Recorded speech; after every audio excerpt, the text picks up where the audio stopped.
Salam. Teman-teman, pada saat ini kita akan belajar bersama-sama tentang pluralisme. Sebelum kita mulai materi kita, mari terlebih dahulu kita menyanyi dari judul Hari Ini Rasa Bahagia, dan saya minta dari teman-teman untuk mengangkat lagu ini. Hari ini ku rasa bahagia, berkumpul bersama saudara seiman. Tuhan Yesus telah satukan kita tanpa mengenal di antara kita.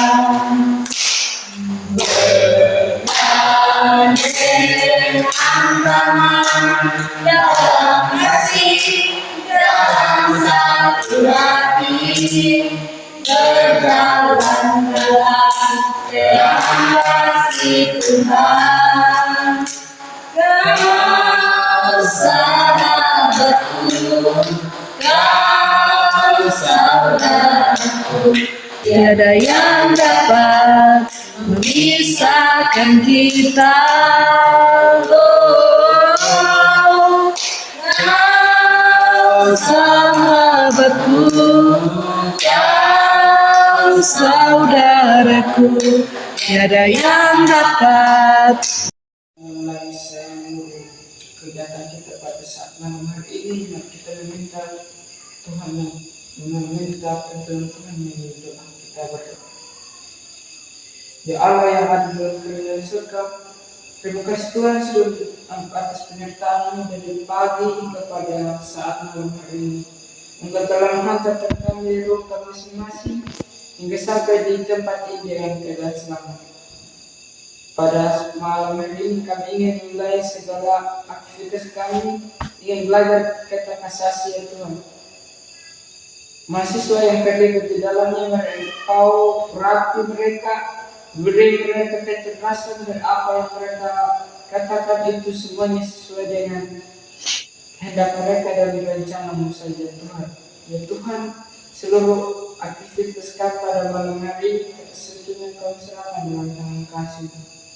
Tidak kami Tuhan, ampuni saja dan dosa kami, dalam nama anak Yesus Kristus kami doakan kepada Bapa yang surga. Amin.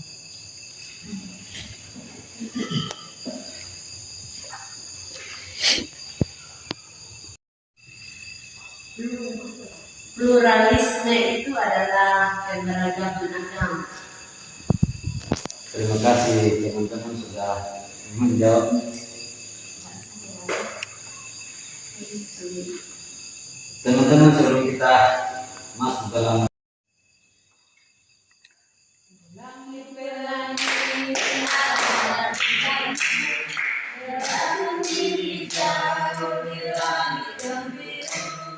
pelukismu agung, siapa gerangan, pelangi-pelangi ciptaan Tuhan. menurut teman-teman, apa makna dari sebuah lagu yang baru saja kita nyanyikan tadi?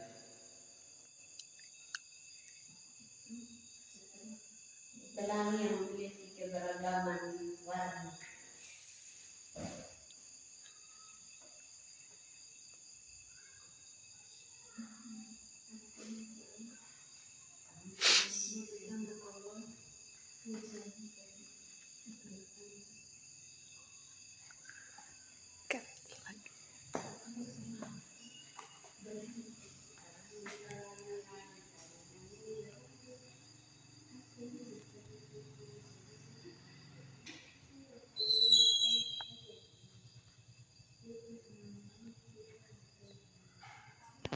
Masuk ke dalam materi, yaitu pengertian pluralisme.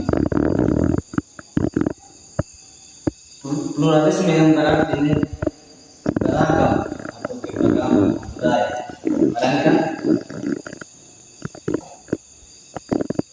berbagai budaya yang berbeda-beda suatu masyarakat.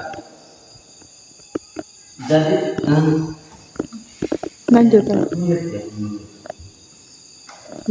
kepada yang lain tadi, apa yang teman-teman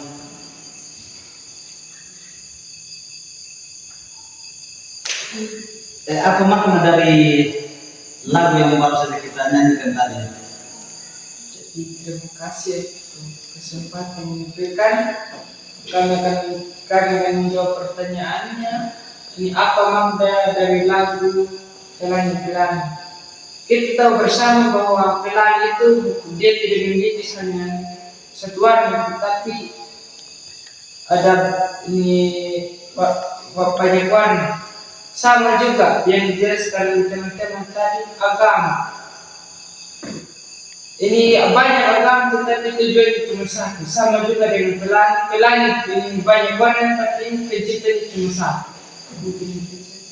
Baik, terima kasih teman-teman sudah menjawab pertanyaan tadi. Baik, teman-teman, kita akan masuk dalam materi tentang pluralisme. Saat ini yang pertama, pengertian dari pluralisme. Kata pluralisme ini terdiri dari dua kata, yaitu plural yang berarti beragam dan isme yang berarti paham. Pluralisme ini berarti paham akan keberagaman. Pluralisme yaitu bersifat jamak atau biasa disebut banyak. Yang artinya pluralisme tidak hanya satu budaya, melainkan berbagai budaya yang berada di atau yang berada di Indonesia atau yang berbeda-beda di suatu masyarakat. Contohnya agama Hindu, agama Buddha, agama Kristen itu adalah agama yang berbeda-beda, tapi tujuannya hanya satu. Secara umum, pluralisme adalah sebuah pemahaman untuk menghargai adanya perbedaan di tengah-tengah kehidupan masyarakat, sekaligus mengizinkan suatu kelompok berbeda untuk menjaga kebudayaan sebagai bentuk ciri khas mereka. Sedangkan menurut Syamsul Ma'arif menjelaskan pluralisme merupakan sikap untuk saling memahami dan menghormati dari adanya perbedaan untuk bisa mencapai kerukunan antara umat beragama. Dari teman-teman, ketika kita bertemu dengan menyapa, jangan kita beranggapan bahwa kita berbeda agama jadi kita tidak saling menghargai atau saling menghormati antara sesama kita.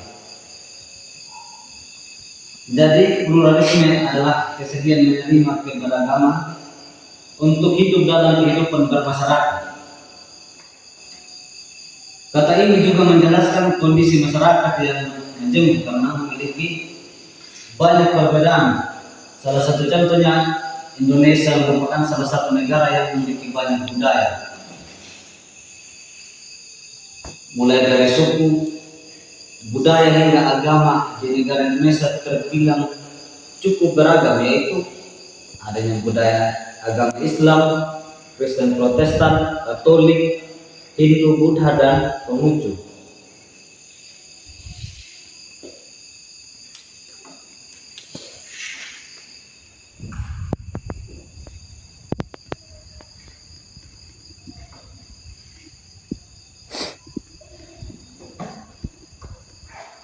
Yang kedua itu perspektif kita tentang pluralisme. Sumber utama bagi pandangan atau sikap Kristen dalam Alkitab Perjanjian Baru tentang pluralisme dan toleransi adalah teladan yang diperlihatkan Yesus. Yesus atau agama Kristen muncul, berkarya dan beredar mulai mula di dalam kalangan masyarakat dan agama Yahudi. Jadi ketika hal itu muncul, pluralitas sudah menjadi bagiannya. Karena itu ajaran Yesus menyambut pluralisme dipengaruhi oleh perjumpaannya dengan agama-agama lain, terutama Yahudi dan Hellenisme, yaitu budaya agama Yunani. Walaupun demikian, Yesus tidak menolak kehadiran bangsa atau umat lain yang ada di sekitar. Yesus juga tidak memberikan penilaian negatif atau dia menganggap buruk atau jahat bangsa-bangsa lain. Yesus menerima keberadaan bangsa-bangsa lain dan mau bergaul dengan mereka, dan bahkan mengambil contohnya yang baik dari bangsa asing itu bagi ajaran moral etisnya. Misalnya ilustrasi seperti orang Samaria yang berkata, bahkan terhadap kelompok yang dianggap sebagai musuh oleh masyarakat, orang seperti bangsa atau orang Samaria yang mau bertemu dan bercakap-cakap. Dalam hal ini, cerita tentang orang Samaria yang baik hati, ia menunjukkan bahwa Yesus tidak menolak atau antipati tentang pluralisme. Jadi di samping penerimaan terhadap pluralitas atau pluralisme, penerimaan itu harus bermanfaat tanpa memandang latar belakang dan menjadi berkat, membawa damai sejahtera bagi semua. Dan menurut perspektif kita tentang pluralisme, dalam Roma 10 ayat yang ke-12 dan Kisah Para Rasul ayat yang pasal 10 ayat yang pasal ayat 35, saya minta dari teman-teman untuk membacakan yang dari Roma pasal 10 ayat yang ke-12 dan Kisah Para Rasul pasal 10 ayat yang ke-6 sampai 35. Roma 10 ayat 12, sebab tidak ada perbedaan antara orang Yahudi dan orang Yunani, karena Allah yang satu itu adalah Tuhan dari semua orang, kaya bagi semua orang yang berseru kepadanya. Terima kasih teman-teman sudah membacakannya. Jadi dari situ teman-teman kita bisa mengambil sebuah makna tentang keberagaman agama tadi. Dari Roma pasal 10 ayat 12 yang sudah mengatakan tidak ada perbedaan antara orang Yunani ataupun orang Yahudi. Sama juga dengan kita pada saat ini ketika kita bertemu dengan agama-agama lain. Kita tidak perlu beranggapan bahwa kita berbeda agama, tetapi kita percaya bahwa kita satu tujuan di dalam Tuhan. Dan di Kisah Para Rasul pasal 10 ayat 10 ayat 19 sampai 35. Kisah Para Rasul 10 ayatnya yang 34 sampai 35. Lalu mulailah Petrus berbicara, katanya, sesungguhnya aku telah mengerti bahwa Allah tidak membedakan orang. Setiap orang dari bangsa manapun yang takut akan Dia dan yang mengamalkan kebenaran berkenan kepada. Baik, terima kasih. Para Rasul 10 ayat 4 sampai 5 kita untuk tidak saling membedakan antara satu dan yang lain.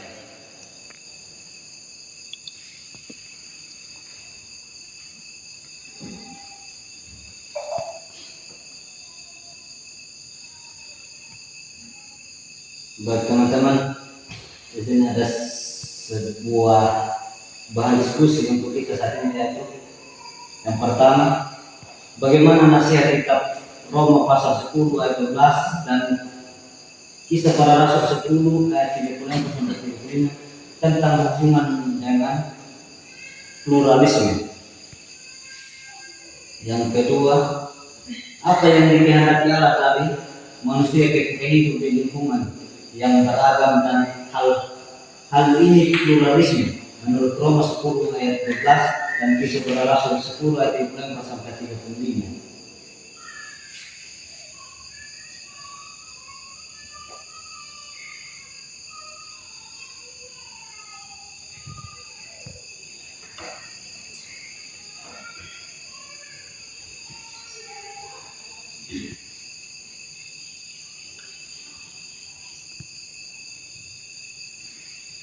Apa yang dinasihatkan dalam tadi kedua kita tersebut tadi tentang pluralisme?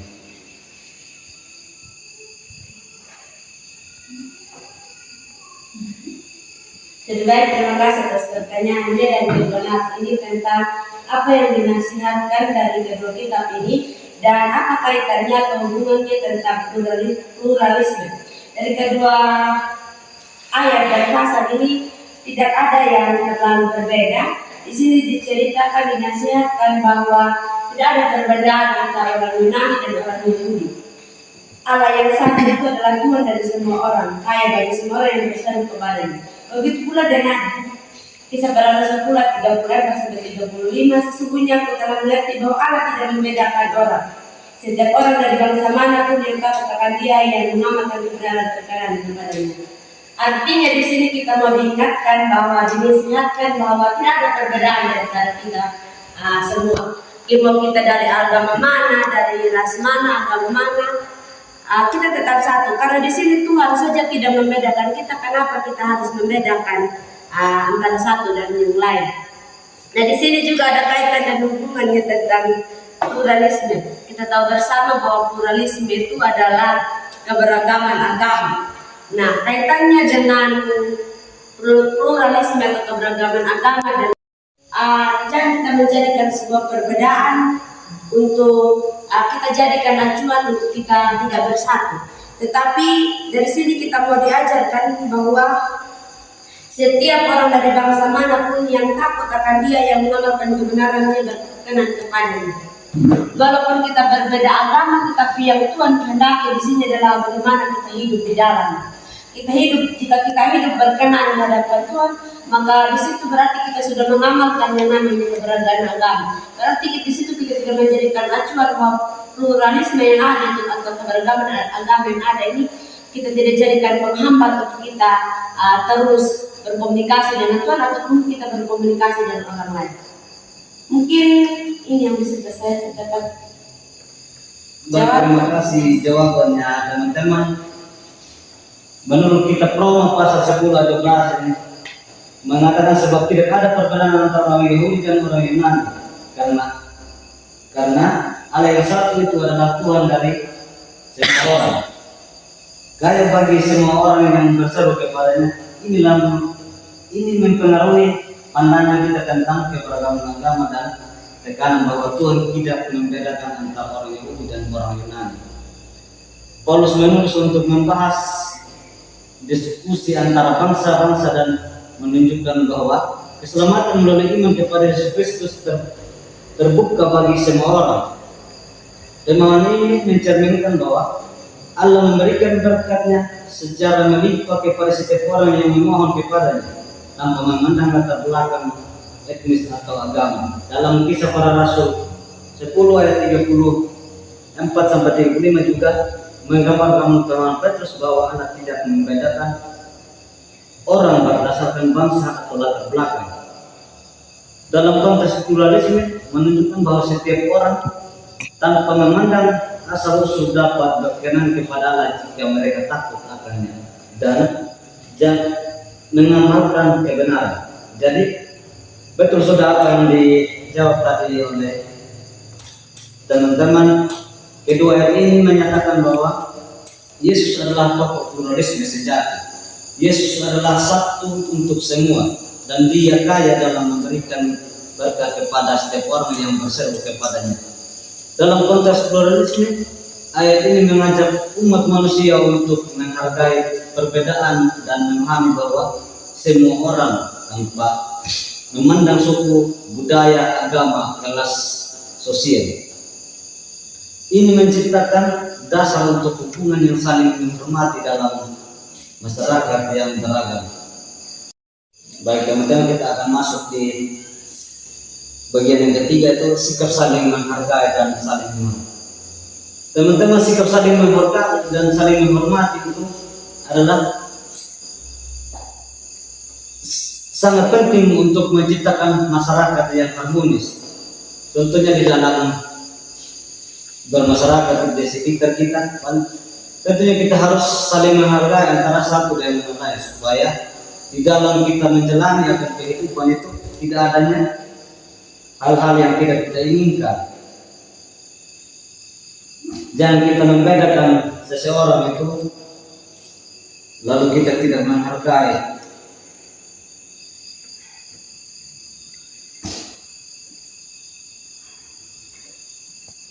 Dan ada sebuah pertanyaan untuk kita diskusikan saat ini.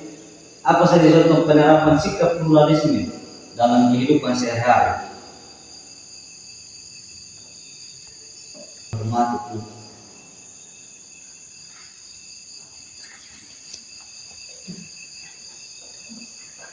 Jadi contoh penerapan ini pluralisme tadi adalah ini ketika ini teman kita atau saudara kita yang sedang beribadah atau yang beda agama dari kita, maka kita akan harus menghargai dan menghormati dengan cara ini berdiam untuk melihat dia bahwa dia sedang beribadah dan tidak membuka atau berbising-bising di luar sana kalau teman kita, saudara kita sedang beribadah.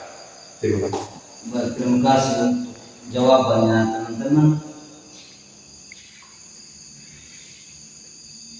Jadi di sini ada 4 jawaban yang kita bisa pahami bersama. Itu yang pertama, contoh sikap ini pluralisme tadi itu dalam kehidupan sehari. Yang pertama itu menghormati setiap individu. Sikap saling menghormati sangat penting diterapkan jika menumbuhkan dan membiasakan diri untuk bersikap hormat kepada orang lain tanpa melihat agama, budaya, ataupun rasnya. Kondisi masyarakat akan tetap tentram dan hidup rukun. Jadi ketika kita berada dalam hidup masyarakat, kita harus saling menghormati, saling menghargai antara satu dengan yang lain. Jangan kita memandang dari latar belakang atau budaya dari orang tersebut. Yang kedua itu tidak memaksa kehendak, yang artinya ini individu tidak memaksa orang lain untuk menekuni atau melakukan suatu hal yang mungkin bertentangan dengan orang tersebut. Contohnya ketika kita memaksa orang lain untuk memeluk agama yang lain. Salah satu contohnya ketika kita orang Kristen memaksa ini agama Arab begitu untuk ini mengikuti atau memeluk agama Kristen. Yang ketiga itu saling membantu. Sikap saling membantu tanpa memperhatikan perbedaan yang ada juga hendaknya diterapkan dalam kehidupan sehari-hari. Contohnya ketika kita membantu orang lain yang merasa kesulitan ketika ia ada beban, yaitu contohnya membawa barang-barang atau membantu orang lain yang tertimpa bencana alam. Salah satu contohnya ketika ada salah satu teman kita yang mengalami rumahnya terbakar. Nah, mulai dari situ kita menunjukkan sikap pluralisme kita terhadap seseorang tersebut. Yang keempat itu tidak mengejek keyakinan, agama, ras ataupun budaya dan lain sebagai masyarakat yang ingin di tengah kemajemukan. Sudah seharusnya tidak mengejek orang lain yang memiliki perbedaan keyakinan, agama, ras dan budaya. Sebaliknya kita harus bertoleransi dan saling menghormati. Salah satu contohnya di lingkup masyarakat kita, ketika ada perayaan seperti perayaan Natal begitu, lalu ada dari antara teman-teman kita yang beragama lain. Mulai dari situ, paling kita mengejek seorang tersebut. Kamu ada di sini, paling kita bilang situ. Sedangkan ini acaranya untuk orang Kristen, sedangkan dia dari orang Marapu begitu. Kita mulai dari situ kita mengejek, tetapi Kalau kita belajar dari sikap-sikap pluralisme ini, kita tidak boleh mengejek antara satu dengan karena kita ini satu tujuan. Memang setelah kita mendengarkan materi bersama-sama tadi, apa yang teman-teman pahami dari materi yang kita dengarkan bersama-sama tentang pluralisme tersebut?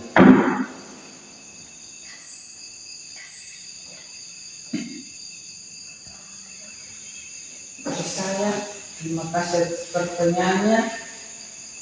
Yang menjadi pemahaman kami tentang pluralisme tadi itu, disitulah kita bisa memahami bahwa jika kita dari tempat yang berbeda-beda, dari agama yang berbeda-beda, tetapi kita jangan saling menghina, jangan jadikan sebuah perbedaan untuk kita hubungan kita hancur. Akan tetapi dari perbedaan itulah kita bisa bersatu.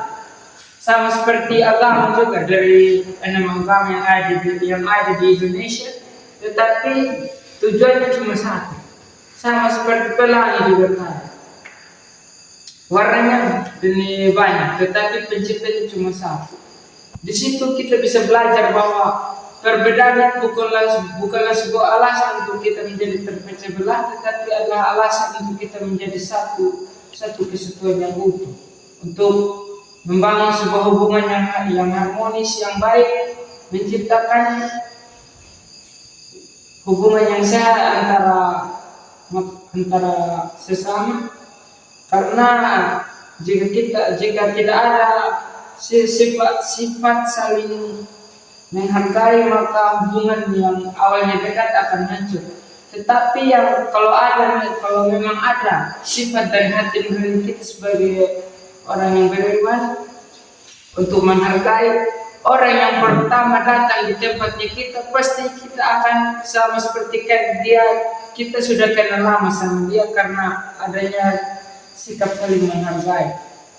Dan juga sikap saling menghargai itu bukan hanya untuk satu orang-orang tertentu saja, tetapi untuk semua orang. Karena di mata Tuhan itu kita semua sama, tidak ada yang beda. Karena jika kita menghina akan berpikir. Lalu sikap apakah yang harus kita lakukan sebagai wujud kita menghargai perbedaan agama, suku, ras, budaya di dalam kehidupan kita sehari-hari? Sikap apa yang harus kita lakukan dalam kita menghargai perbedaan agama tersebut? Baik, terima kasih atas waktu dan kesempatan. Bagaimana sikap kita untuk saling membangun antara satu dengan yang lain dengan sebuah agama. Kalau dalam pemahaman saya, menurut pribadi saya, kita tidak boleh memandang. Walaupun banyak-banyak agama, tapi kita tidak boleh memandang. Kita sebagai orang Kristen, tapi kita tidak boleh bahwa dia itu agama Islam. Kita tidak memandang bahwa kita hanya percaya Tuhan, baru dia percaya kepada Allah saja. Tetapi kita tidak boleh membedakan bagaimana, kan kita semua tujuannya untuk percaya kepada Tuhan. Sama juga hal dengan agama-agama lain, tujuannya tetap juga percaya kepada Tuhan. Tetapi bagaimana dalam sikap dan pribadi kita memang beda-beda dalam suatu agama. Tetapi kita saling menghargai antara agama yang lain, dan juga kita harus memandang bahwa itu yang terbaik untuk agama kita. Mungkin hanya itu saja. Baik, terima kasih teman-teman.